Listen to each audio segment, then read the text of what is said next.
And welcome to the January 20th, 2023 meeting of the Pima County Election Integrity Commission. Commissioner Lavoie, would you lead us in the Pledge of Allegiance, please? Please stand. I pledge allegiance to the flag of the United States of America and to the republic for which it stands, one nation, under God, indivisible, with liberty and justice for all.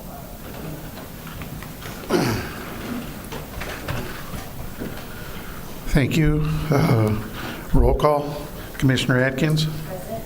Commissioner DeLarge. Here. Commissioner Mace. Commissioner Hurley. Here. Commissioner Tillman. Here. Commissioner Helen. Here. The chair is here. Commissioner Kirshen. Here. Commissioner King. Director Hargrove. Here.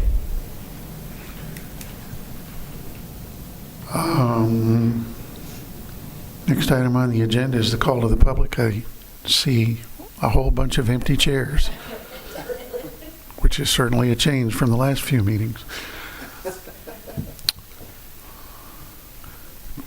Vanessa, do you know, did we receive any requests via email or anything that was entered into the record? Okay, thank you.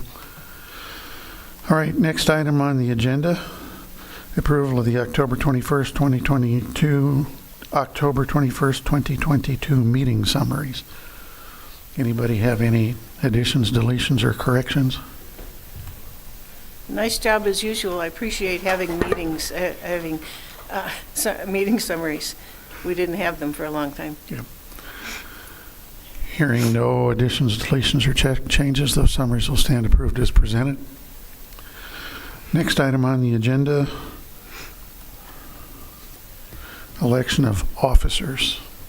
Happens every January per our bylaws, and we elect a chair and a vice chair, and I would remind the commissioners that per our most recent bylaws revision, the chair and the vice chair have to be of differing parties. Are there any nominations for chair of the Pima County Election Integrity Commission? Commissioner Tillman. I nominate Brian Bickle as chair. I'll second. I have a nomination and a second, and I would serve if elected. Are there any other nominations for chair of the Pima County Election Integrity Commission? Are there any other nominations for chair? Are there any other nominations for chair? Hearing none, the nominations are closed. Mr. Chair, I move Mr. Bickle be elected by acclamation. Second. I have a nomination or a motion and a second. Is there any further discussion? Hearing none, all in favor say aye. Aye. It appears the motion is approved, and I guess I get to do this for another year. Nominations for vice chair, and again, I would remind you that the vice chair and the chair need to be of differing political parties. I nominate Lavoie Early. Is there a second for that nomination? Second. I have a nomination and a second. Commissioner Hurley, would you serve if elected? Yes. Are there any other nominations for vice chair? Are there any other nominations for vice chair? Are there any other nominations for vice chair? Hearing none, I declare the nominations closed. Roll call vote? Or I move that we elect by acclamation. Second. I have a nomination and a section that Commissioner Hurley be elected by acclamation. Any further discussion? All those in favor say aye. Aye. Welcome. Arthur, you made it a whole year without having to preside at a meeting.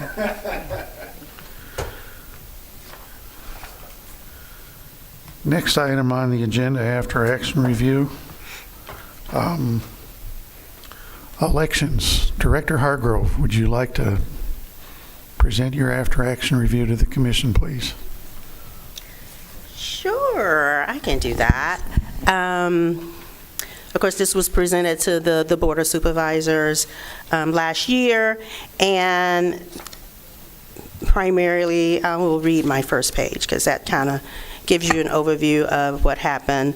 The Pima County conducted its second election with vote centers and new voting technology. While the August primary election was safe and secure, we did have some issues on Election Day. The August primary election after-action report presented to the Election Integrity Commission addressed those issues and proposed solutions.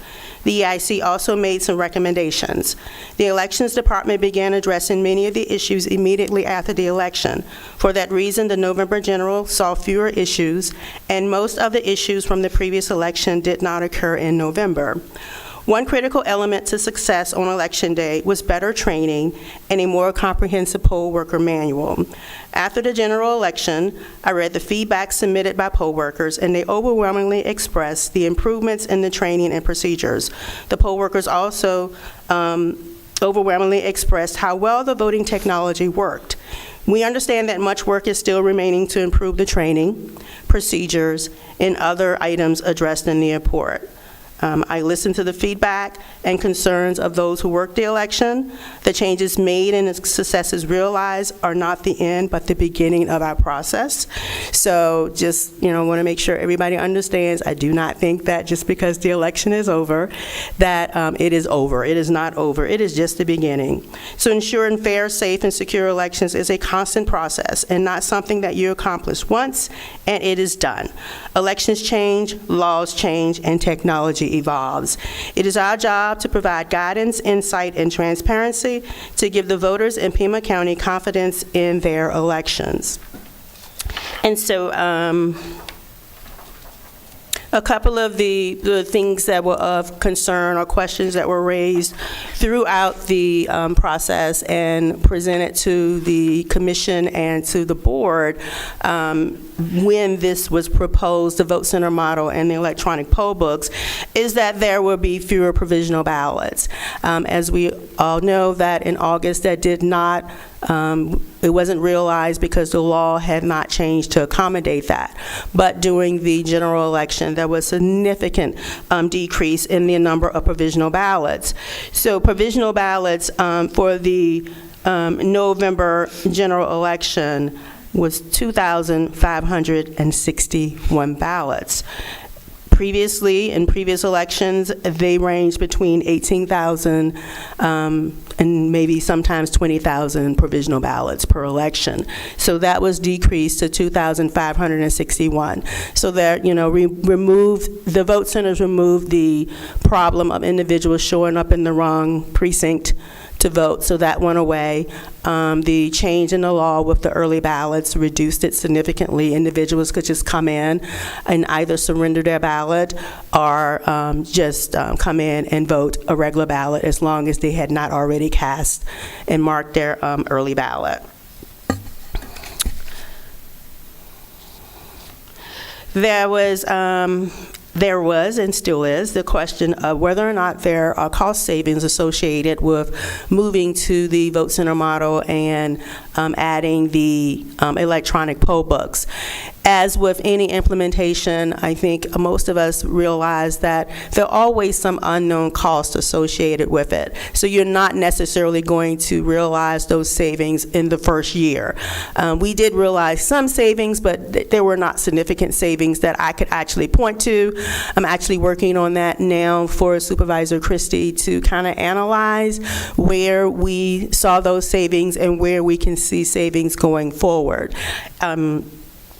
One of the things that I presented in the after action report is the recommendation not to have pre-printed paper ballots as our contingency on Election Day, and I believe Chair Bickle actually talked about this last year as well. It's not sustainable. It takes too many ballots. We have too many ballot styles.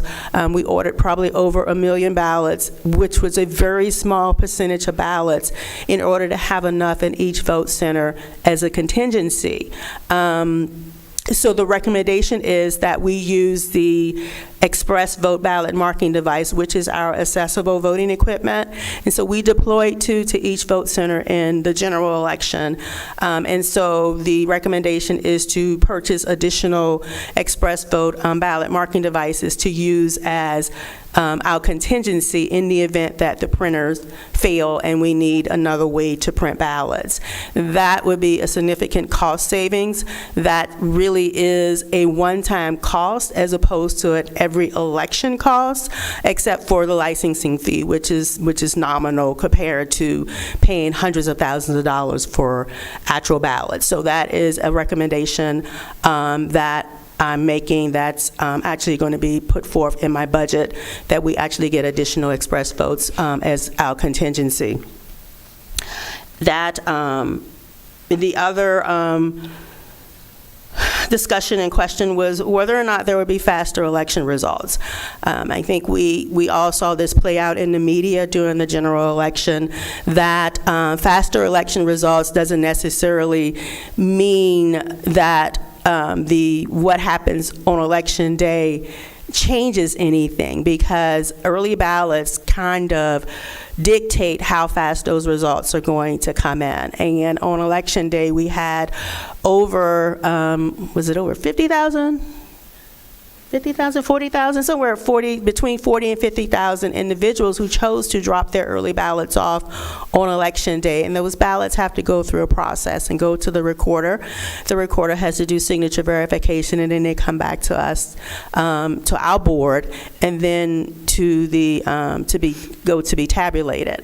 And so even though the number of provisional ballots was significantly reduced, it did not necessarily change how quickly those results came in. It is still a process, and it takes time. So, we're looking at some things, at least on my side, to see whether or not we can speed things up, whether or not that week of the election, that if we could have maybe more people processing the early ballots as they come through, to get more processed through the system to the tabulator quickly. But that still remains to be seen. So faster final election results is still something that we need to look at and determine how that actually will work out. Now, the electronic poll books did allow for faster check-in. We checked in voters really, really quick. I think, did we send the report that gave to the board with the statistics? Okay, so I will have Vanessa send out to you the report that I did for the board that showed how many voters were processed per hour in each vote centers. And there were some vote centers that were checking in over 100 people per hour. And that is significant. And so that creates another problem. So you get more people coming in, you get them checked in faster, then they have to have somewhere to go to actually mark their ballots. And so we have to now balance that out. But more efficient, absolutely. Less paper ballots open and floating around to make things safer, absolutely. That was definitely there, and that worked very well. Okay, so with the voting technology, the poll workers were definitely a lot more comfortable and a lot more competent in what they did on election day during the general election than they were in the primary, which makes sense because that was a very quick turnaround, very quick training. We can definitely improve, but they did a great job on election day. We did receive all of our equipment. For the election, we did receive the thermal printers that print the little receipts, which made the check-in process even faster. So that removed the extra step of poll workers having to write down the ballot style for the judges to issue the ballot. The ballot style was printed on the receipts. It also removes the chance that they would write down the wrong information because it's pre-printed from the voters' information. So that worked really, really well. ballot stocks and ballot allocation went well. We had some vote centers that were running low, but no one actually ran out of ballot stock on election day. With the allocation of equipment, I did actually rent additional electronic poll books to send to some of the vote centers, which was a great idea. So we did use those, and so we will need more electronic poll books to use on election day. And this is the training was definitely huge, and so of course the expectation with poll worker training is that they receive adequate training before each election, equipping them to conduct safe, secure, and fair elections. And the training must cover procedures, voting procedures, and voting equipment. That is a requirement of the statutes. So the elections department, we conducted 52 training classes before the general election. That's 30 more classes than before the primary election. Classes began in September, a change from the usual 2 weeks prior to the election. So it just doesn't make sense to me to have training just those 2 weeks. There are way too many people to train in 2 weeks, and the classes are just too large. So we increased that. Then classes included 7 classes for voting equipment specialists, 10 for new poll workers. Additional classes that focused and targeted on the job titles for each position. So the judges had specific classes, as well as the marshal and the inspector. The poll worker manual received a complete revision. The manual went from 2 separate documents to 1 comprehensive manual covering all the jobs in vote centers. Sarah Ramsey and Cindy Coleman helped the department with the revisions. The elections department also received feedback and input from poll workers. Special thank you to John Decker. I don't know if anybody knows John Decker, but a special thank you to John Decker. He is a vote center inspector, for taking the time to address training and the manuals after the primary. And Mr. Decker has already provided me a lot of input after the general election, ways to improve the training and other things in the vote center. The classes were significantly improved, but there was not enough time to cover the required material in any detail. The amount of material to cover made it necessary to move quickly to allow time for hands-on training. And in some instances, poll workers were asked to stay behind if they wanted to receive hands-on training. So some classes went all the way to the end, but there was some time at the end if anybody wanted to stay for hands-on. But sometimes that just didn't happen, and that wasn't adequate for some of our poll workers. The overwhelming response was that training and the manual were greatly improved from the previous year and the primary election. And so to improve upon that, the elections department, we were able to reduce the class sizes significantly, but it was impossible to extend the length of the classes for the general elections. So staff adjusted the classes, and we will continue to adjust them going forward. We will also continue to work on the poll book manual, and we are in the process of working on our online training modules so that individuals can attend those trainings and take those trainings when they are free. A huge problem on election day, and it's probably been a huge problem for a long time, is provisional and conditional ballots. Everyone is confused about provisional and conditional ballots. Nobody really knows how to issue them, when to issue them, and why to issue them, even though there's training. This is not something that is uncommon for me. I've seen it for many years with my poll workers in Virginia. So that is going to be a huge focus for me going forward to the next election.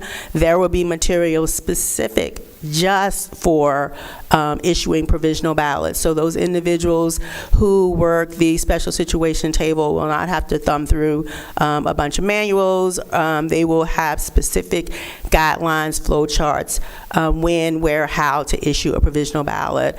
And, we're going to do our best to help them understand that. And skipping. So based on the experience of the year and recommendations from the EIC, I am making recommendations and requesting in my budget to hire a project,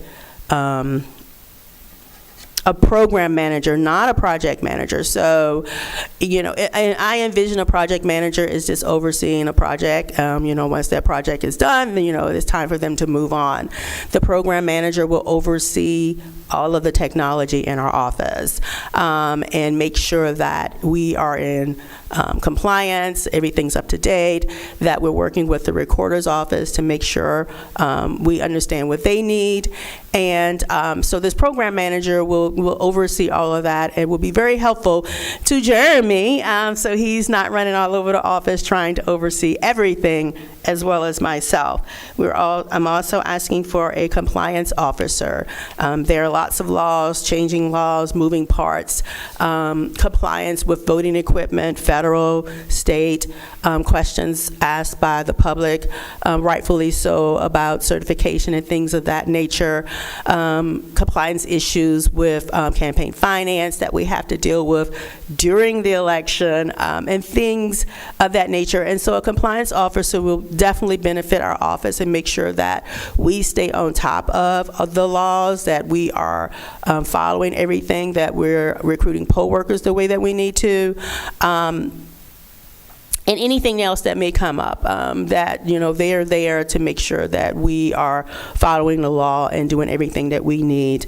I'm also requesting a part-time trainer to assist with the development of the online training, to assist with making sure all of our manuals are up to date. And, I envision training not just for poll workers, but I envision training for staff as well. So I want to be able to incorporate into our training program, especially the online part, where staff can take training classes. We hire somebody new, they get this information, they get the same information and not different information, because as we all know, depending on who's training you, you get one set of information and then somebody else will tell you something different. So training needs to be consistent. My big goal and recommendation, and this is kind of a personal thing for me, because I talked to voters after the election. I ran around my office and I answered telephones. I spoke with them. I heard their concerns. That voters get educated. So I want to implement a voter academy where I have classes specifically for the public, and they can come, take a class, they can understand the process from start to finish. Not just election day, I get a ballot, or early voting, I get a ballot, I mark it, I turn it in. But they need to understand that it starts with the candidates where they file paperwork to run, they end up on the ballot, the recorder's office has their part, then we have our part. Help them understand the different types of ballots, the early ballots, the election day ballots, provisional, conditional ballots, as well as how the equipment plays into the role of the election. And that is a big priority for me this year. And so that is kind of an overview of the after action report from the general election.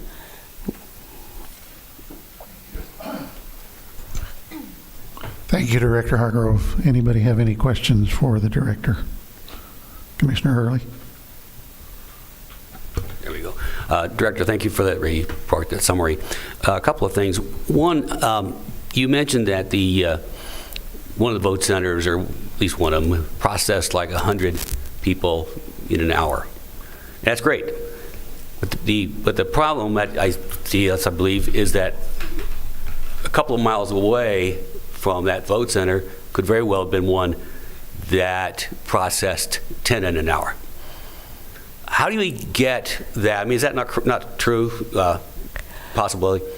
Commissioner Hurley, absolutely, that is correct. Okay, that's what I thought, to make sure. How do we get the communication to the voter? I mean, in the old model, the voter center model, our precinct model, I got my ballot and stuff and my notice in mail, and it said, you will vote here. It said, he will vote here. How do we get that kind of information to the voter? Say, here is your closest vote center. so that they don't have to go out and look on the web and things like that. There are some lot of older voters. They don't do the web very well, and they're wandering around trying to find it. I mean, in my case, it was Bear Canyon Library, which is where I've always voted. It's a big deal. But other people didn't have that luxury kind of thing. I mean, it's something to think about. I don't expect an answer right now, but I would hope you would think about figure out a way to do that so we can communicate. You're talking about communicating to the voters. There's a perfect example right there of something that would help, I think, the thing a lot. Obviously, they can still go to any poll center, but here's your primary place. We see your recommended poll center. So that's just a suggestion there. Regarding the extra staff, I commend you on that. I like the ideas. Obviously, I made that recommendation. I would encourage you, though, and I just part of me is I'm not in favor of increasing the size of the department. So I would encourage you to look inside where you can shuffle some people around. I mean, there's got to be something that you can do internally so that you don't have to increase the size of the department, even just by one person. Just the suggestion there. So I guess I'm not entirely in favor of growing the already bloated government bureaucracy out there. So it's just my thing. Regarding the cost savings, I know Supervisor Christie had asked for this, and I would reiterate that request. There was a matrix, a spreadsheet that was published about a year ago before your time. And it detailed some of the expected estimated costs. So I think I'd like to see there is another column out there saying here's what we estimate those costs. Along with that, as you said, there are unanticipated costs. So there would be a fourth or a line item down there somewhere. What were those unanticipated costs, and how much did we spend? So the net being, there's a cost differential and all in there. So that would be, I think, helpful to understand and identify. Feel free to identify the one-time costs in there so that we could understand. Okay, factoring out the one-time costs, what are the annual or the biennial costs of the vote centers? So, and finally, you talked about adding the express vote centers. I think would be helpful, but those still aren't very fast. You get a vote center where you've got 100 people coming in there. I mean, you've got a disaster if you're a printer. What steps are you taking, or you have a plan for identifying a plan to avoid at any possible cost of having a Maricopa County debacle down here? I mean, that was incredible what happened up there. There's just so many things wrong with what happened. So I hope you, with this project manager and all, that you had planning to develop a backup plan so we don't have that down here. So, and finally, regarding the speed of the processing, I realize that some of that is governed by statute. I was wondering if you had any considerations of maybe lobbying. I mean, the county has a lobbyist that lobbies for legislation. Consider the changes to the legislation that would allow some of that processing to happen earlier. I mean, I realize that the speed and accuracy in there, but I think we would agree that perception is a big part of what we deal with here. And there's a perception that the longer it takes to process, people start getting antsy about the results. So I would encourage you to maybe look at possible changes, work with the county lobby people, other elections departments, recorders, to lobby for some changes to the process and to the procedures manual, which is going to be going through revision here soon. So I guess with that, I'm done. Thank you. Thank you for your time. Anybody else? Commissioner Tillman? Yeah. I want to commend you on a really thorough report. It's very well done, very informative. One thing I did not see in the report, however, was a report on the number of observers and observer hours. This was detailed in the recorder's report. Do you have those figures? Commissioner Tillman, that's a good question. We did not track that. We had so many people in and out. Maybe that's something we can do in the future, but we actually did not track how many hours observers spent in our office. They were there from the time we got there until we went home. Some of them just in the public viewing area because they had more observers than could be in the rooms. But no, I actually did not track that information.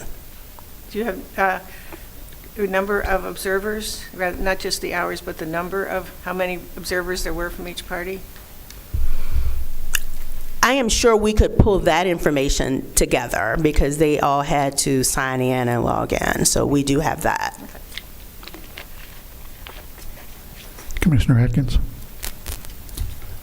It was a very smooth election, and thank you for the report. Just a couple of thoughts about the vote center. You know, I'm up at Oro Valley, and it was one of the really busy ones. And as far as the training goes, I'm wondering if, I'm assuming that the inspector is supposed to know all of those jobs inside and out, and it's not always true. And I'm wondering if there's a way to, in addition to the training, have a mentor or somebody who really knows how to answer every question from each section. Like I was a judge at the special situation table, and there were a few times we had to call and say, you know, what do we do with this one? And great support, by the way. Every time, I think we had to call like 3 times, and the question was answered quickly, or it was transferred to the person who could answer the question. But I'm just wondering if there's a mentor or somebody who can help at each vote center, just to be the first troubleshooter to answer those questions. And then the other thing that I don't even know if it's a possibility, but it's a very long day. And I think, you know, at the end of the day, that's when the mistakes get made the most.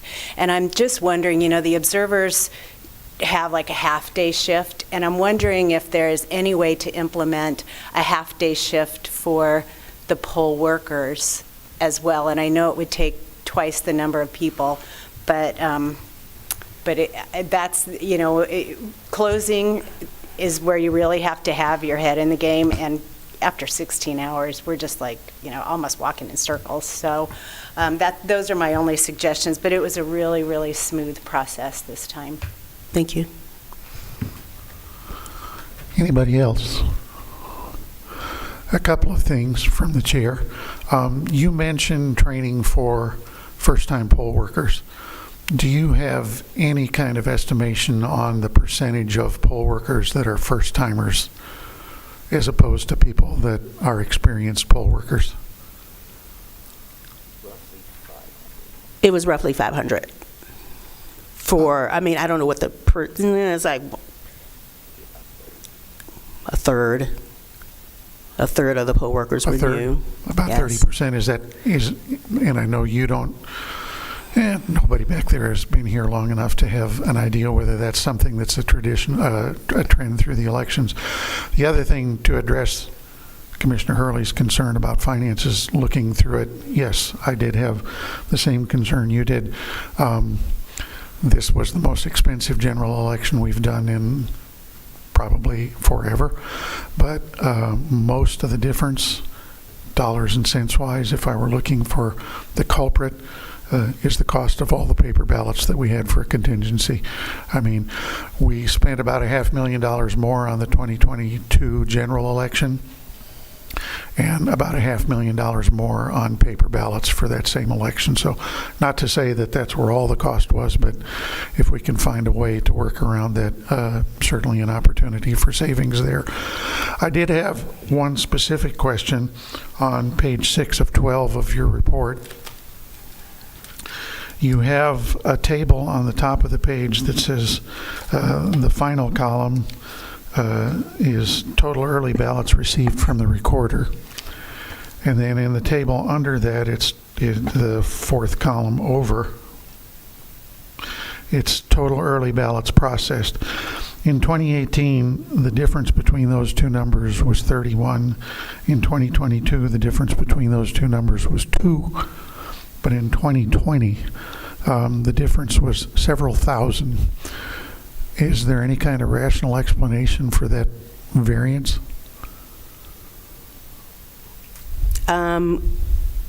Chair Bickle, And I understand 2020 was not your election, so.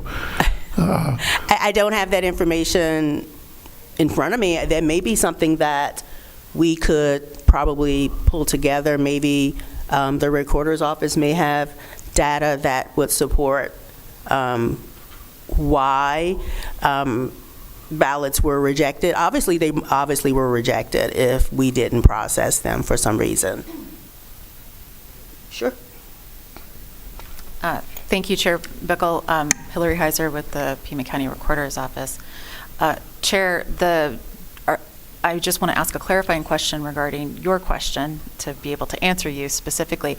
Are you referring to the rejection rate by the Recorder's Office of early ballots, or are you simply referring to the rejection rate of ballots that we turned over to the Elections Department? Well, the information that's in Director Hargrove's report, the column is titled Total Early Ballots Received from the Recorder. And then in the table under that, it says total early ballots processed. Now, I would expect maybe 1 or 2 ballots difference there, or certainly some consistency from year to year to year. But when there was a difference of 31 ballots in 2018 and 2 ballots in 2022, but significantly over 3,000 ballots difference in 2020. If I were just looking at those numbers as a concerned voter, I would say, how come there's 3,000 ballots that were given to the Elections Department by the Recorder's Office, but not processed by the Elections Department? So it's a perception thing from my perspective as a voter. I mean, if I had these numbers and I were looking at them, I would say, what the heck happened in 2020? So, Chair, I appreciate the question, and I think that the misconception might be the way the information is presented to you. We did present to the Elections Department 331,306 ballots. They just rejected 2 of those for the 22 election. I see that as that our verification rate on the 22 election was better than our verification rate in previous elections. We also, if you're comparing between 2020 and 2022, they are not comparable elections, as one is a presidential election. So I guess I'm still specifically unsure as to how to best answer your question about a 3,000 ballot difference. Yeah, I'm not sure. Obviously, they were rejected for some reason, and I don't know what that reason is. Okay. So for a clarification for the commission, when we provide a turnover to the Elections Department, we are providing them the ballots, and during the stage where the early election boards are opening the ballots up, reviewing them, there are occasions where we will have notification by the Elections Department that we need to redline a ballot. That simply means that the ballot in the envelope is not a valid ballot for that election. We had 44 red lines in this election, which means that the early ballots that were turned over to the Elections Department, 44 of them had something other than a valid ballot for the 22 elections. Sometimes they had ballots from previous elections. Sometimes they had the sample ballot in there. Sometimes they had ballots from other counties. So those ballots were redlined. So we did. That's a rejection of a ballot before it gets to the tabulation portion. Does that help to illuminate the issue, or should we continue? Director Hargrove and I can continue to work on this and provide you an answer. Yeah, excuse me. I think I understand what you're saying, I guess. And I do acknowledge the fact that 2020 was a presidential election year. I guess a recommendation going forward, Director Hargrove, is to incorporate this again after the 2024 election and see if the problem manifests itself with the kind of magnitude that it did in the 2020 presidential election year, that we have that many more ballots rejected than we do in a non-presidential election year. It may just be an anomaly. Obviously, there's a significant difference in the total number of ballots cast by well over 100,000 votes, difference between a midterm election and a presidential year election, so that may have a direct impact on the number of ballots rejected. So, but just something that, you know, if I'm looking at the numbers as they're presented, the way they're presented now, it's as an uninformed person, I would say, okay, how come we rejected so many ballots in the 2020 presidential election year, especially given the closeness of the race in the state as a whole. So looking forward to seeing the same presentation in 2024 and see if it pattern repeats itself. Any other questions for Director Hargrove? Nope. Harriet, it's time for you to do your thing from the recorder's perspective. Thank you. Good morning, Commission. I hope you've all had an opportunity to read the Recorder's Office After Action Report for the 22 General. We were very pleased with our operations during the 22 General. We implemented a couple of improvements from the primary. We continue to work with our poll workers and provide them additional training and support. We continue to have additional improvements for our processes. Everything that we did during the general was based off of the very smooth election that we had during the primary, making those improvements. Some of the things that we encountered that we will be addressing as we go forward for the next election cycle, we did get a lot of feedback from voters in general about the locations of our early voting locations. So we are looking to expand the number of our early voting locations for the 24 cycle. We're looking specifically of providing another additional early voting location down in the Green Valley area. We're also looking to provide another voting location in the Vale area. And then we are also looking to provide perhaps another location in the Catalina Foothills area to kind of alleviate some of the stress that both our Kirk Bear Canyon site and our Oro Valley site received, and Woods. So those were the three sites that kind of absorbed the influx from the Catalina Foothills area. We are also excited to announce that we have received grant funding from the Tohono O'odham Nation to invest in a mobile voting and voter outreach unit. So we will be able to have a mobile vote unit go out onto the Tohono O'odham Nation and be able to serve the rural community out there, in addition to our early voting locations at Sells and in Ajo. We're still working on that particular grant, finalizing items and working to see how that unit will be deployed come the 24 cycle. So we are increasing our opportunities to provide services, early voting services, to the residents of Pima County in areas that traditionally perhaps have not had the same amount of access to early voting services. We were also very pleased to see that our early voting numbers continue to increase. The preference of Pima County residents is to cast an early ballot either by mail or in person at one of our early voting locations. 82% of all the ballots cast in this election did come from an early ballot. They were either mailed to voters, or they were voted at an early voting location, or they were dropped off at one of our early voting locations or on election day. One of the things that we have encountered as we processed all of those early ballots and just the sheer volume of the ballots that we received on election day is we are going to be redesigning our staffing for our signature verification and ballot processing center.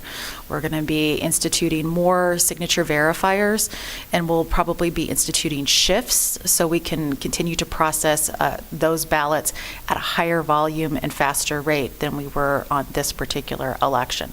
That was one of those areas where we noticed that we definitely needed to see a little bit more of improvement. Overall, though, the process itself was very efficient. Our relationship with the elections department is one of the best that I think that we have.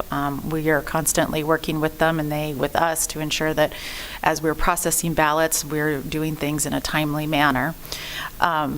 We are also going to be investing in the 24 election, updating our equipment. The equipment that the elections department uses, the poll books and the ballot on demand printers, that's equipment that was invested in this last fiscal year to be able to provide vote center services. We provide very similar services at our early voting locations. However, our equipment is at end of life, so we will need to be replacing our equipment as well. So that is what we will be the push on our this year's budget. We will be replacing our equipment. We will also be investing in additional equipment to have on hand in case there is a failure of any of our ballot on demand printers or any of our laptops that we use to check people in at early voting locations. So we will have additional equipment to replace quickly should that happen. We did not have any issues that were big for the 22 election. We did have a couple of issues with 2 of our printers. We were able to resolve those printer issues, but again, that was due in part because the printers are at end of life. So there's a lot of maintenance that we had to do and deploy with them, but we were able to service them. We were able to take care of them quickly and ensure that the voters of Pima County were able to cast a ballot or receive a ballot at an early voting location. I do agree with Director Hargrove's assessment about the need to decrease our reliance on pre-printed ballots.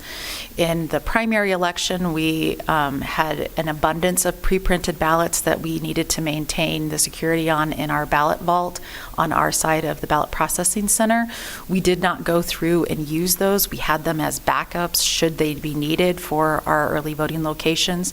The total number of pre-printed ballots that we actually deployed in the primary was very small. We're talking probably, 100 at most pre-printed ballots were used. We decreased the number of our pre-printed ballots that we would have on hand for the general election, and again, we still did not use those, but except a handful, again, probably about 100 or so. So we would also concur with Director Hargrove that the cost of pre-printed ballots is extremely expensive and does not contribute to our overall needs. Since we have the ballot on demand printers and we are able to print any ballot style at any point in time, it does decrease our costs. We are expecting to have additional turnout in the 24 cycle. As presented in our report, you can see that the overall turnout has increased from 2018 to 2020 to 2022 by voter participation here in Pima County. The trend that we see is that as our voters, not only do our voter registration numbers continue to increase, our voters are participating more frequently than we've seen in previous election cycles. So we will be staffing up to ensure that we meet those needs of the 24 cycle. So we had about 75 workers that were at our early voting locations. In fact, Commissioner Helenon was one of our early site workers. And we will, for the 24 cycle, be upping that even more. We will also be adding additional intermittence to our staffing for signature verification, and we will be providing additional signature verification certification, which is required, but additional follow-up training for our more seasoned staff as well. Overall, we're very pleased with the 22 election. We're excited to see that not only are voters interested in continuing to participate and do so in an early manner, we are going to be working with the Elections Department to provide voter education materials for Election Day, and we are also looking forward to working with the Elections Department to help them with their training, and we would also hope that they work with us to help with our training so everyone can be on the same page. I'm happy to entertain any questions that you have or go into further detail in any aspects of our report. Thank you. Anybody have any questions for the Recorder's Office? Commissioner Hurley? Thank you for that report. You mentioned the early ballots and the trend for people, more people getting them. But do we have any numbers, maybe this is for Director Hargrove, the number of those early ballots that were actually dropped off on Election Day? Do we know what's the trend on that? I know in Maricopa, I know it's different demographics, but their trend is a significant increase in those drop-offs. I believe they said, Recorder Richards said it amounted to about 20% of their total volume was those drop-offs on Election Day. How did we fare here in Pima County? Thank you, Commissioner Hurley. I appreciate the question. We do have those numbers. On Election Day, voters across Pima County dropped off 44,102 early ballots at the various vote centers. During the early voting period, our 15 early voting sites received 42,000, I have the number. Our early voting sites received 42,507 drop-offs, so we were actually comparable. We received slightly less, about 2,000 less than vote centers did on Election Day. So the majority of the ballots that we did receive were during the early voting period, and they were from either drop-offs at our early voting locations, people who chose to vote in early ballot at our early voting locations, site-issued ballots. The majority, though, were received by mail. So we continue to receive those by mail. But how does that 44,000 on Election Day compare to previous years? I know it's like 2 years ago was a presidential, I know. Yes. But so 2 years ago would not be a good benchmark, considering that the 2020 election cycle had a variety of things that were going on with it. It would be more comparable to the 2018. Unfortunately, we did not track that type of information in those previous election cycles. We think it's important to have statistics going forward to be able to have kind of a foundation. So it's our intention to continue to track that information as we go forward for the next election cycles. So we would have to wait until the 26 election cycle to kind of see if this is the same number or it's decreased or things like that. So I don't have a baseline projection for you on that one. I apologize. Right.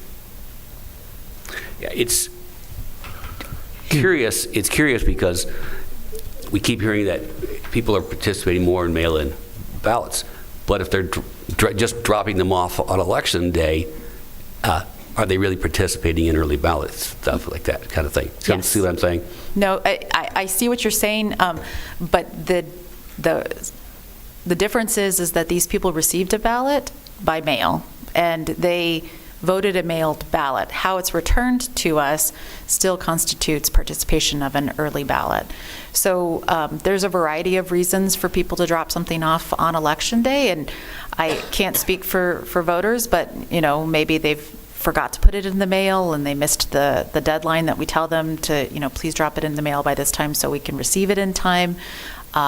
Maybe they were just close to a vote center, and maybe some people don't have a trust in the mail operations to be able to get their ballot to us, which we did sort of discuss in our after action memo, but I do want to really emphasize we have an excellent relationship with the United States Post Office here in Pima County, the Cherry Belle Post Office.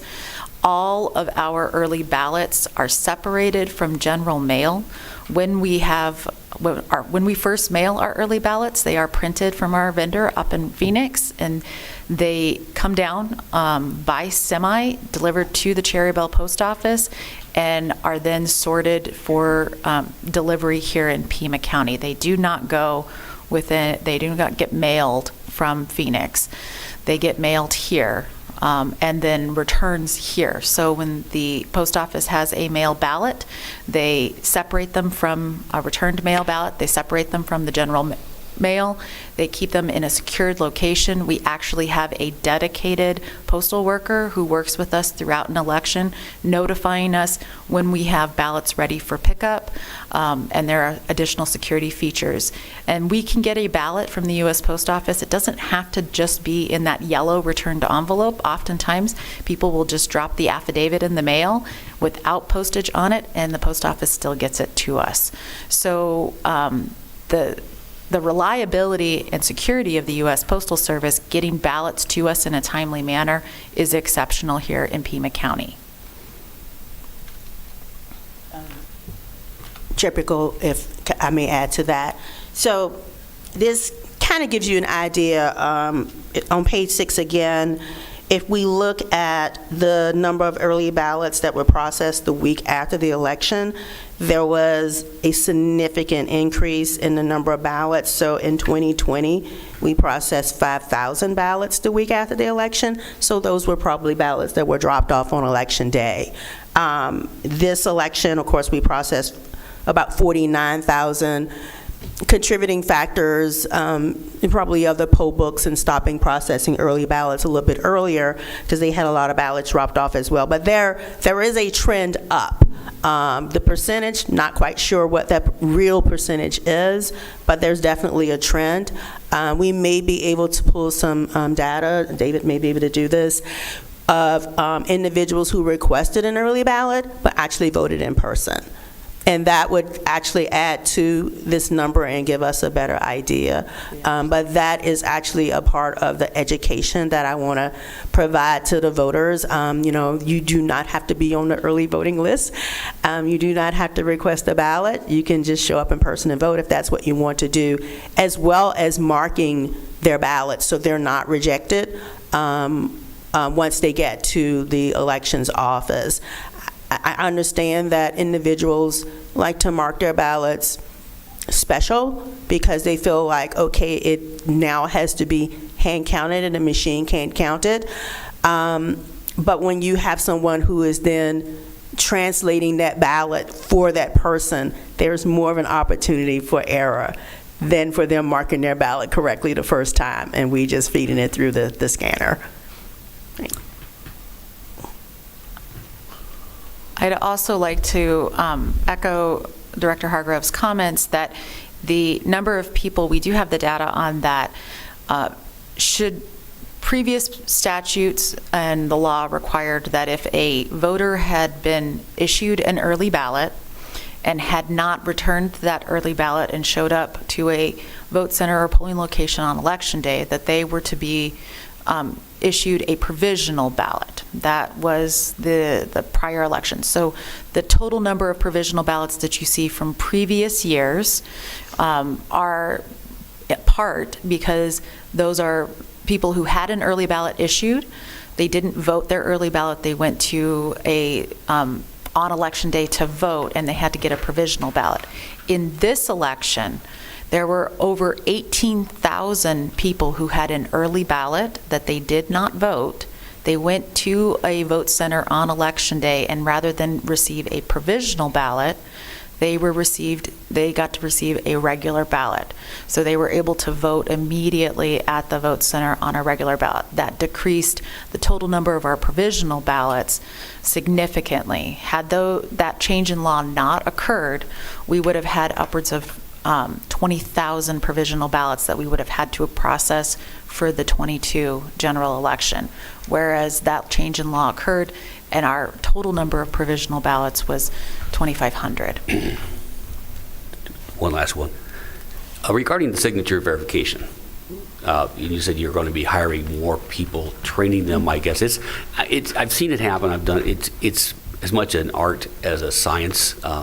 But how are we, the office, dealing with this fact that more and more people are registering at the motor vehicle, and they're signing their thing on this electronic little pad thing, and I don't know about you, but when I go to the store and sign my name on it, I just put a scribble on there. How do you reconcile, how are you reconciling those types of signatures with what's on file or what comes in on the ballot, which is on a wet signature paper? I mean, it seemed to me like that's getting more and more difficult to do. That is absolutely true. We do have a high volume of people who do register to vote using the DMV's process. We call those easy voters. The signature on your driver's license when you process, let me back up just a moment. If you choose to register to vote through the DMV and it comes to our office through the DMV, the signature that they are using is the same signature that you see on your driver's license.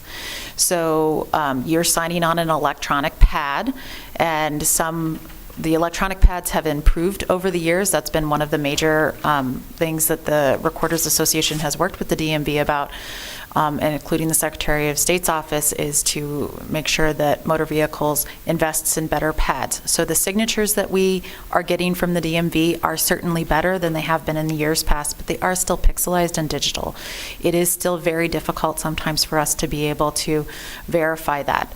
When we are doing signature verification, we are using any valid signature that we have on file for a voter. So the voter has returned a 90-day notice to us saying they want a particular ballot. That signature is a valid signature that we can use, particularly if it's a wet signature. So certain people can have multiple signatures on file other than just the DMV signature. So any mail that's returned to us.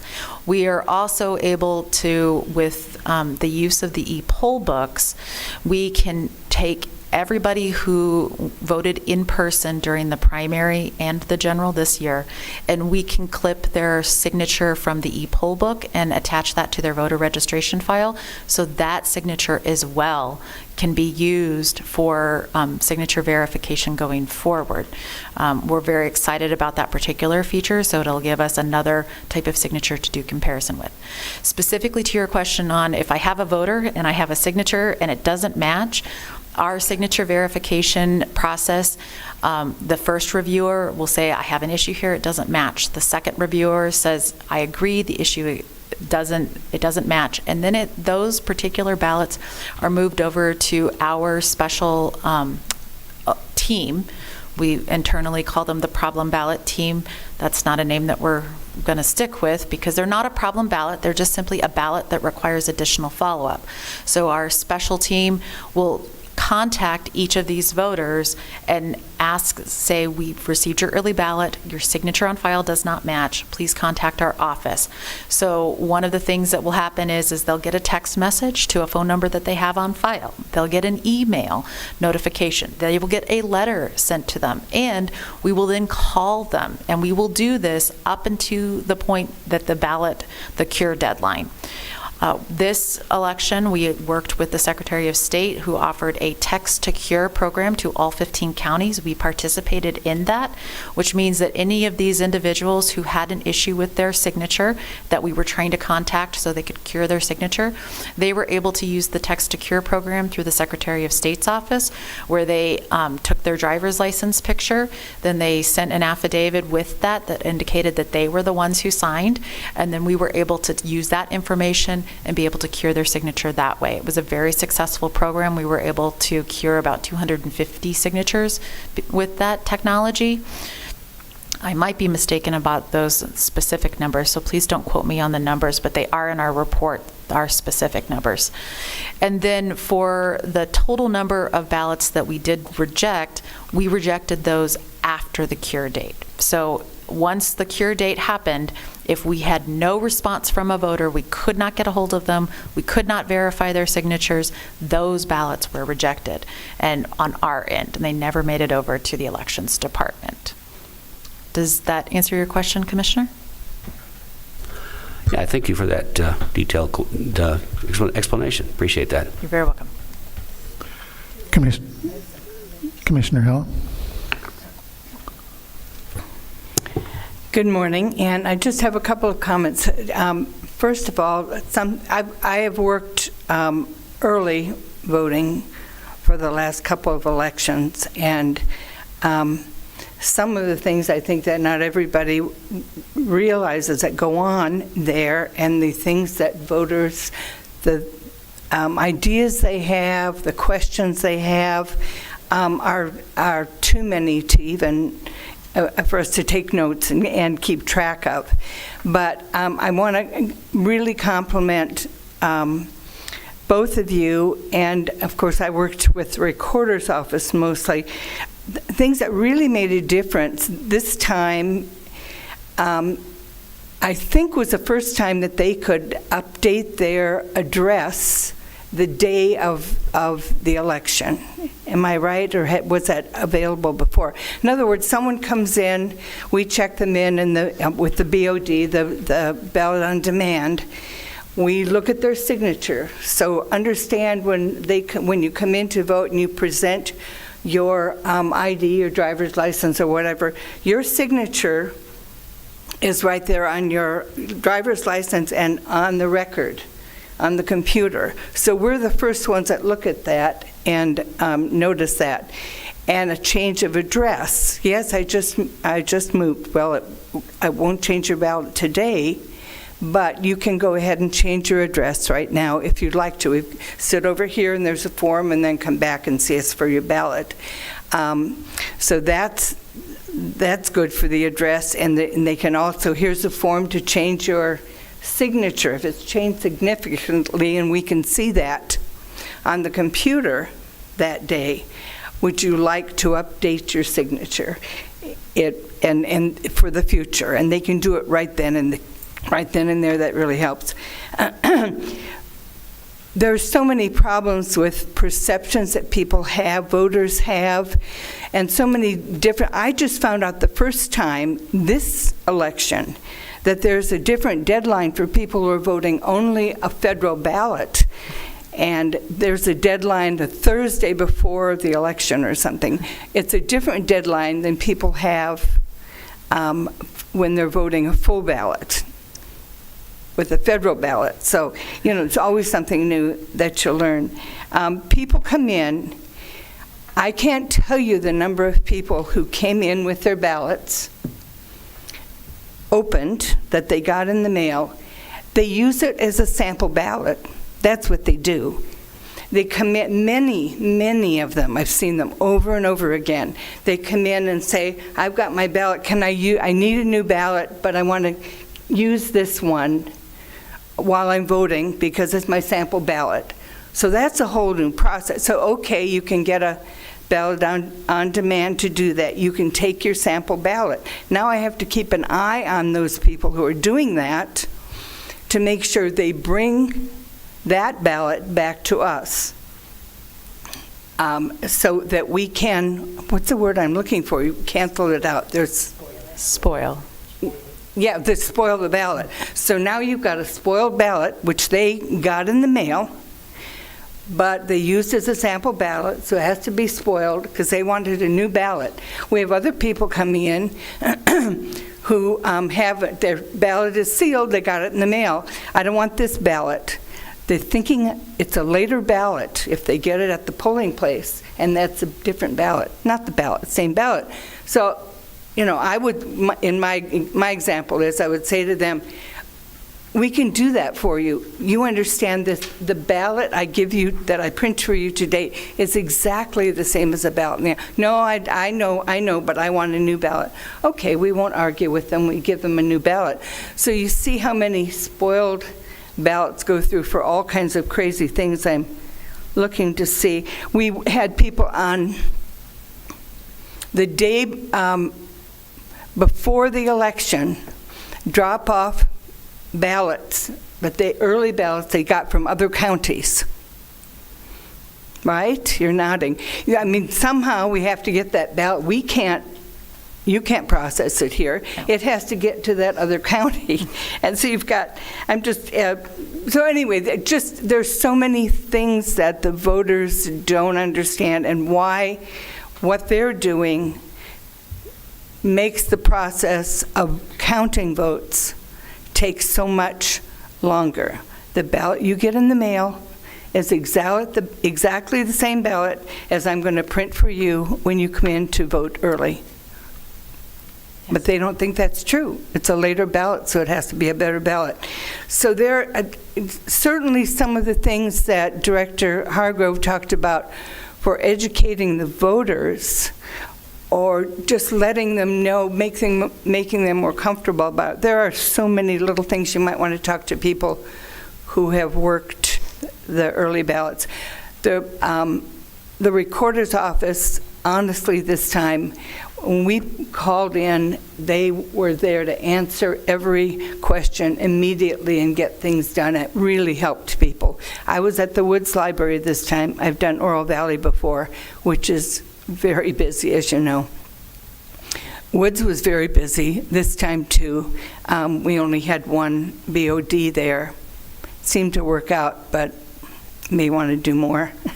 Check on the number of BODs. But otherwise, it's just so many nuances that you might want to talk to people who work in the elections or work early voting in particular, and find out what these people need to learn, which will make things go faster for them and for the county. Thank you. Thank you, Commissioner Helen. Commissioner Tellman? Nothing. Commissioner Atkins? How many names were turned over to prosecutors for suspected voter fraud? For the primary election? Or for this last one? We have not done that. We are still reviewing. Okay. Do you have a ballpark? I would prefer not to say. Thank you.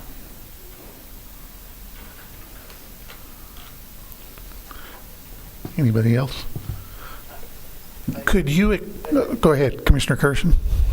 I didn't catch what you said. There were definitely people who you were going to refer for voter fraud? We are still reviewing records and working with the county attorney on that. We have 2 or 3 every election. Can you explain the difference in the requirements, if there are any, being able to vote early at one of your early vote centers and emergency voting? Other than the name? There's not much difference to it. It's exactly the same process of early voting versus emergency voting. The difference is that in statute, the emergency voting days are for people who are not able to go to the polls on election day, and they sign an affidavit as such indicating that they have an emergency. We don't have to ask them what that emergency is or why they're using that service, but they do have to sign an affidavit that they're using emergency voting because they cannot vote on election day. And emergency voting is available the Monday before the election and the Saturday before the election? That is correct.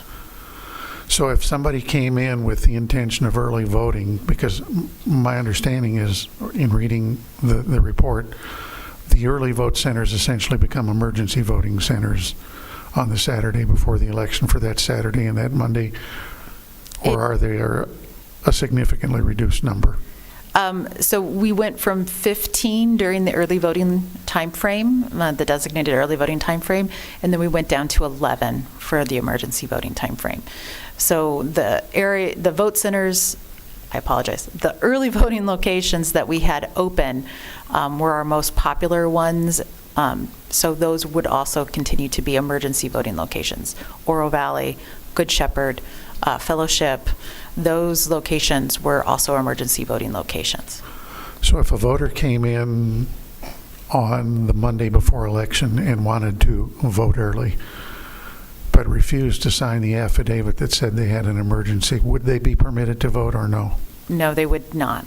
Okay, thank you. Anything else? Okay, next agenda item, the general election and hand count audit. I didn't participate in the hand count audit, but because of a number of things that got us way down the pecking order in the party governance structure, I was the party chair, or sitting in for the party chair at that audit. I think there were some significant lessons learned at the hand count audit. One of them being, don't give the big ballot boxes to all the people that have never done the hand count audit before.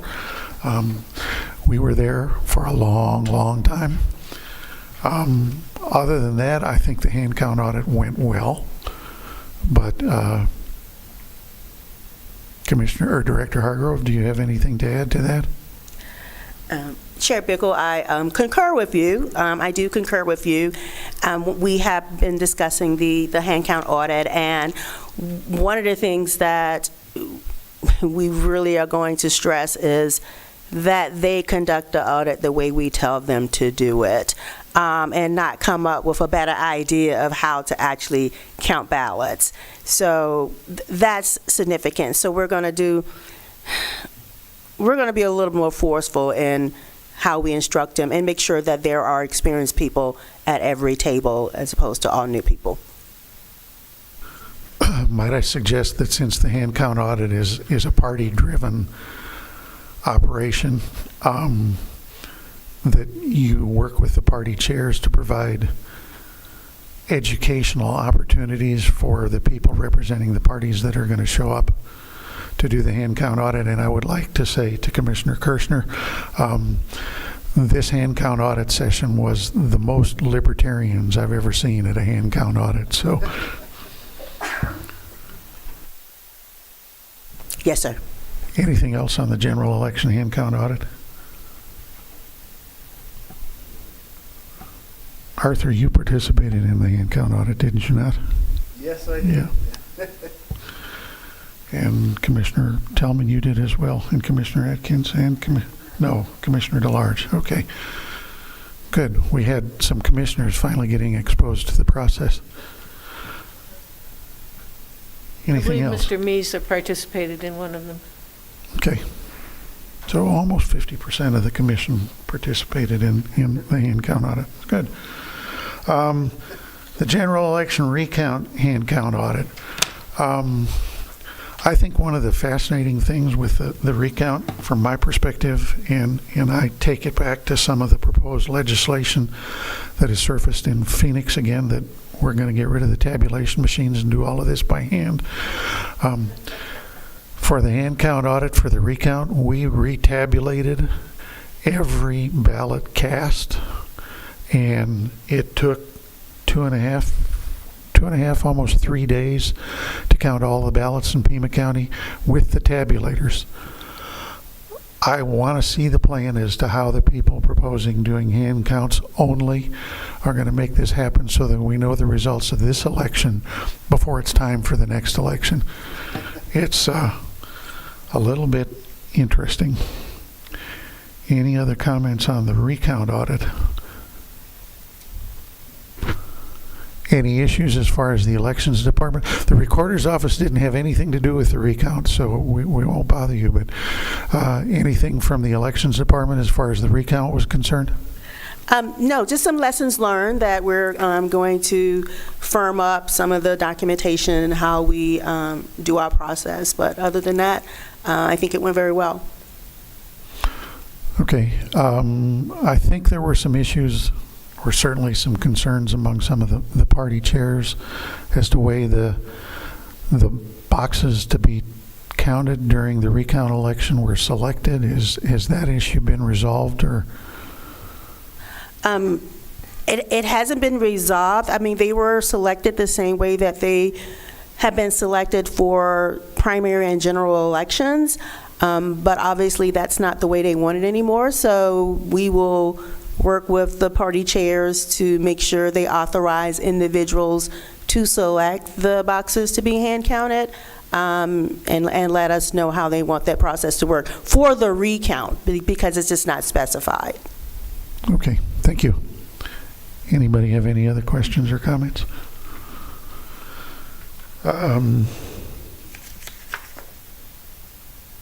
Next agenda item, positioning of the tabulation machines. And this is my issue. We have talked about transparency as far as the voters and the voters' involvement in the election process. And we do have the viewing hallway where they can watch the early boards, they can watch the duplication boards, and they can watch the tabulation room. And we did have a number of congressional observers that were there observing elections, particularly the tabulation piece. And as somebody that has worked the tabulation room for a number of elections, if you're sitting in the observation hallway, you get to look at the fan turnaround from the back of the machine, and that's all you really get to see. We do have 6 tabulators. I think it would be interesting, possibly beneficial, maybe require a lot of real-time education, but to turn at least to 3 machines by the windows around so that people actually got to see the ballots fly through the system and understand why some of them go in the bottom bin, the middle bin, and the top bin. But as far as understanding the tabulation process is concerned, that they see something besides the back of the tabulators, I think would be something worthwhile. May require a little bit of changing of the cable trays on the top and the power cords, but I think if they can actually see the tabulation machines perform rather than looking at the people stuffing a bunch of ballots on the side of the machine that they never get to see, might help a little bit in the transparency of the election process. Just a thought, something to consider.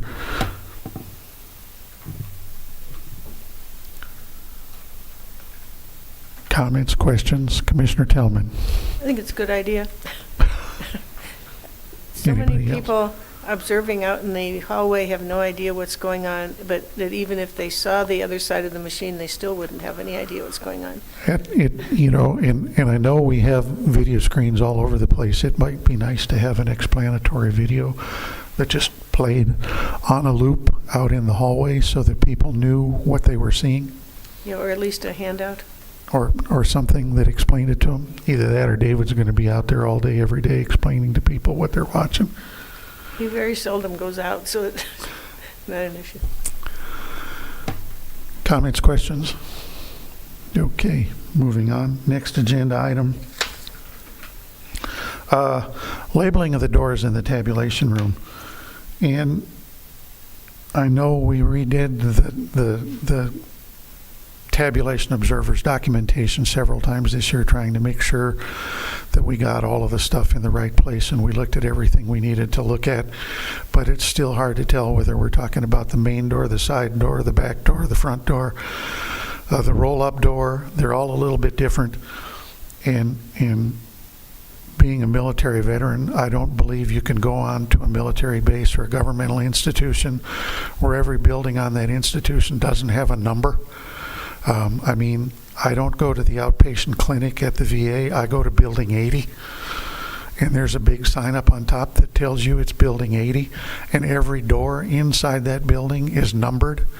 So there's no doubt about it. I think it would be worth investing a couple of bucks, and if you want, I'll pay for the little number stickers, but stick a number on every door in the tabulation room so that there's no doubt about which door you're talking about, which seal is going on.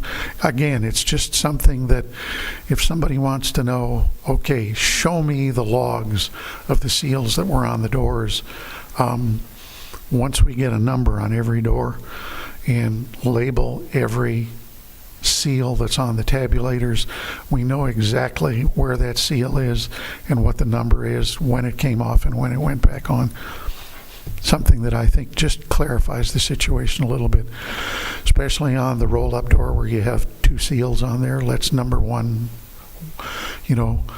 roll-up door number 1, seal 1, and roll-up door number 1, seal 2, so that it just makes it a little easier on those of us that have never been in the tabulation room before. Again, comments, questions? It's a good idea. Note that the forms are made out by the party, not the... I know. And if we've got something to put on the form other than hallway door, main door, side door, And the cage for the computer, too? Yeah. Okay with me? Okay. Chair, Chair Bickel, would you guys be willing to share your documents with us so that we can make your jobs easier? We won't do anything with them, but, if you're documenting certain things, it would be easier for us if we know what you actually are looking for, and in that way, we can make sure it's available to you. Barbara, you handle most of that. Yeah, they're in my computer. I'd be happy to share them with you. We change them slightly every election, so if you have some suggestions, we could certainly change them for the next election. But it's something I think we'd certainly be willing to work with you on to come up with something that works for all of the parties. And, Commissioner Tellman has done the forms for a number of, probably more years than I've been around, but has worked on those forms, and we always present them to the other parties so that their representatives are amenable to the forms that we're using as well. Yeah, thank you. Next item on the agenda, again, my non-standard ballot markings, and I know you addressed it earlier briefly. This comes up as part of my participation in the recount, hand count audit. We spent an inordinate amount of time trying to come up with the right number of ballots cast. And I noticed it was an issue in the general election hand count audit as well. And it came down to what the machines did or didn't read on what Mr. Wisely refers to as non-standard markings. And the difference on this one was on the Attorney General's race. And basically what the voter did was just run a strike through the bubble rather than coloring in the bubble. And what I found interesting is when I looked at the ballot that was in question, and it happened to be a ballot that I was counting, the strike through was in the same place on the Attorney General's race as it was on the Superintendent of Public Instruction's race, and the machine counted the Superintendent of Public Instruction, but it did not count the Attorney General's race. And as close as the AG's race was, and God help the people in Pinal County, I hope they figure out what their problem was. But the proximity and actually the final number that came out was less than 300 votes statewide. I would like it to be a recommendation from this commission to the elections department that any ballot that has non-standard markings, and that's anything but a correctly filled in bubble, be sent to the duplicators. And I realize that may be a lot of duplication, and we may need more on the duplicating pool, but when you have an election statewide that was as close as the Attorney General's race was, and non-standard markings, and I know people think they're being cute or funny or whatever, or they like to circle the timing marks on the side of the ballot so that the ballot won't count. But any ballot that has non-standard markings on it, I think, again, it's one of those, what are you doing to make this as inaccurate an election as possible? And given the final results of the Attorney General's recount race, where that vote got more than 50% closer than what it started out at the beginning, I think anything we can do to make sure that what the machine tallies is what the voter actually intended. Looking at it through human eyes, there was no doubt that the voter intended to count the vote on that ballot to vote for the candidate they did for the Attorney General's race, but it wasn't counted. I just think anything that comes out as significant non-standard marking, X's or strike marks or question marks or whatever, should probably go to the duplication board. Just a suggestion, but I'd like to see that come as a recommendation from the commission as well. Commissioner Tellman. I think we need to look forward to the new procedures manual, the procedures manual that was adopted last time. had had no standard policy for all the counties doing the same procedures. And some of us requested that there be a standard policy that comes out of the Secretary of State's Procedures Manual. And as we get into that, I think we need to be aware that that's a statewide problem. Okay, so you're talking about the Secretary of State's election procedure manual, Yes. not the county No, election the procedure statewide, manual? Okay. Commissioner Curzon. You may recall an early election when we first switched over to the bubble ballots instead of the punch card ballots. Mitch Etter was the elections director at that time, and all the races near the bottom of the ballot were counted plus or minus 1%, and we actually had a court order to approve the election anyway, even though the scanners were not able to read accurately at the bottom of the ballot. My experience with the recount was we had maybe 1 in every 200 ballots was a non-standard marking ballot, and that's an awful lot of ballots. It's a voter education thing, and I know people think they're being cute when they do that, but if you want the process to work, you got to play by the rules. Yeah, I think it's a difficult situation. Yeah, I don't disagree. Commissioner Hurley, did you have no? Why not? Why not? Well, the flip side of this is voter responsibility. All right? If you want your ballot to count, mark it correctly. And in the past, if they didn't mark it correctly, it got rejected or undervoted or whatever. That's what we took. That's what we took. And so part of me is torn on this particular issue.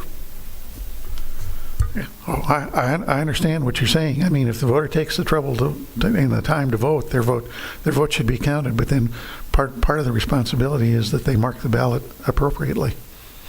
And I don't know that we're going to fix that problem here, but I think doing everything we can to make sure that ballots are counted the way the voter intended to count them is something that is incumbent upon not just us, but everybody to do. Commissioner DeLarge. Yes, that's why I think Director Hargrove's idea of educating the voters is something that is definitely needed, because you have a lot of people that really don't understand, and I think if they learn what to do, I think we would probably have better elections.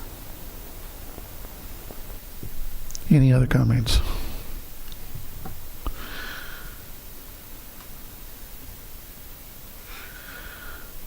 Okay, the next item on the agenda is predictions of 2023 special elections.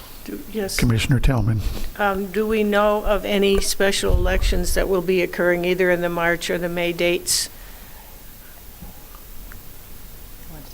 Oh, sure. We were both going to answer you at the same time. The March and May election dates for 2023, the 180-day notice from municipalities and special districts need to give at least 180 days, no more than 150 days notice. We've passed the time frame for a March election, so there's no March election, and we're coming very close to meeting the 150-day notice. And we have not received any notice on our end, and I don't believe that Director Hargrove and the Elections Department have received notice from any of the special districts or municipalities for March or May.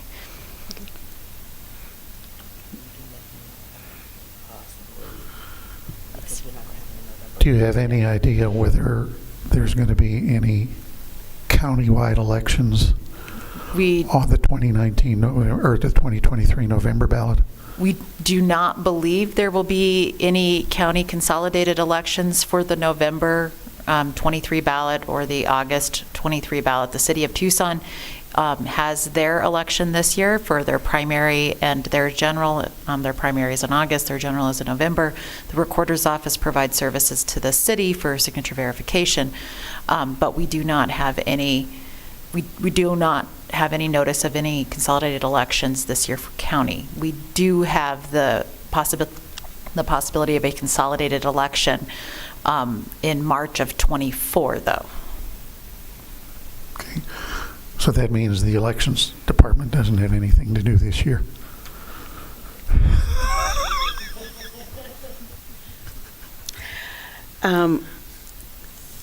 Chair Bickle, actually, I have priorities for 2023 that I have set. So, and I'll get Vanessa to send this to you. But I've set 4 priorities. Actually, the first one is to evaluate vote centers, looking at the capacity, the locations, and all of that goes along with it. Expanding our knowledge of the 10X software to make sure that those contingencies that we talked about, the printers and the other issues, that we can address those. Poll worker education and enhanced communication, and then finally establishing a voter academy. So we have a lot to do this year. Thank you. And anything else on that? And last item on the agenda is Governor Hobbs Election Committee, Commissioner Tellman. Yes, I asked this to be put on the agenda. I think you all got a copy of the Capital Times report on this commission.